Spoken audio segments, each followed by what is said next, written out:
দেশের নানা প্রান্তে অব্যাহত তাপপ্রবাহ, তীব্র দাবদাহে প্রাণ হারালেন অন্তত 54 জন। চোখ রাঙাচ্ছে ধুলো ঝড়ের আশঙ্কা, বৃষ্টিরও পূর্বাভাস দিল হাওয়া অফিস।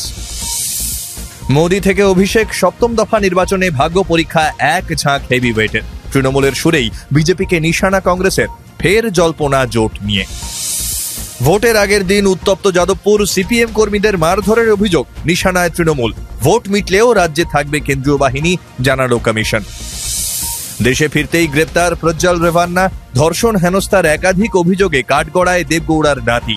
আত্মসমর্পণের আগেই নেতাকে পাকড়াও সিটের। শেষ রক্ষা হল না ট্রাম্পের, প্রথম মার্কিন প্রেসিডেন্ট হিসেবে দোষী সাব্যস্ত আদালতে। পর্ন তারকাকে ঘুষ সহ 34টি অভিযোগে দোষী রিপাবলিকান নেতা।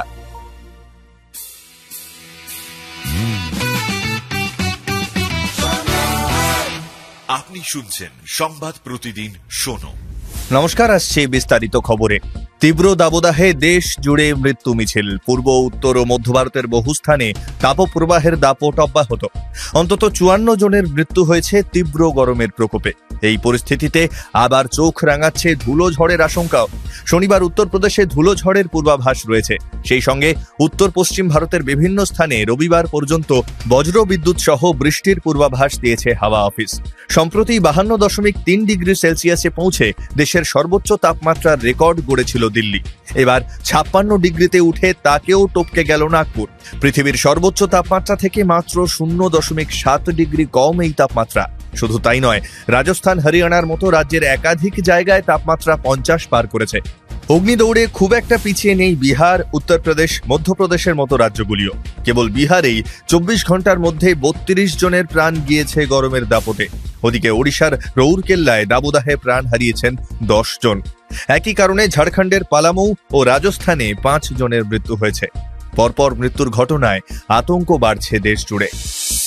1.5 মাস ব্যাপী লোকসভা নির্বাচন শেষ পর্যায়ে।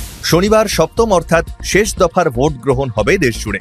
নরেন্দ্র মোদী থেকে শুরু করে অভিষেক বন্দ্যোপাধ্যায়, এক ঝাঁক তারকা প্রার্থীর ভাগ্য নির্ধারিত হবে এই দফায়।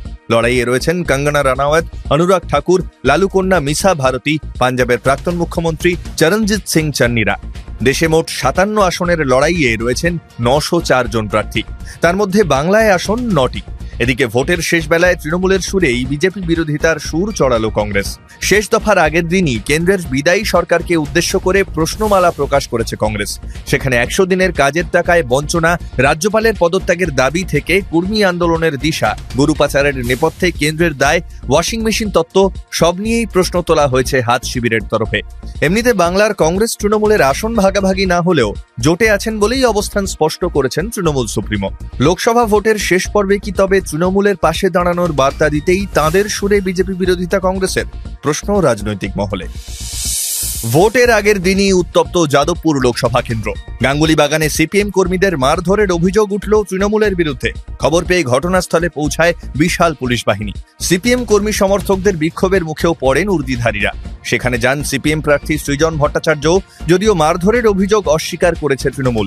এদিকে লোকসভা নির্বাচনের পরও রাজ্যের আইন শৃঙ্খলা পরিস্থিতি স্বাভাবিক রাখার লক্ষ্যে মোতায়েন থাকবে কেন্দ্রীয় বাহিনী। শেষ দফা ভোটের আগের দিন এমনই জানালো নির্বাচন কমিশন। শুক্রবার বিজ্ঞপ্তি জারি করে কমিশন জানিয়েছে, আগামী 6 জুন পর্যন্ত রাজ্যে থাকবে 400 কোম্পানি কেন্দ্রীয় বাহিনী। অবশেষে পুলিশের জালে প্রজ্জ্বল রেভান্না।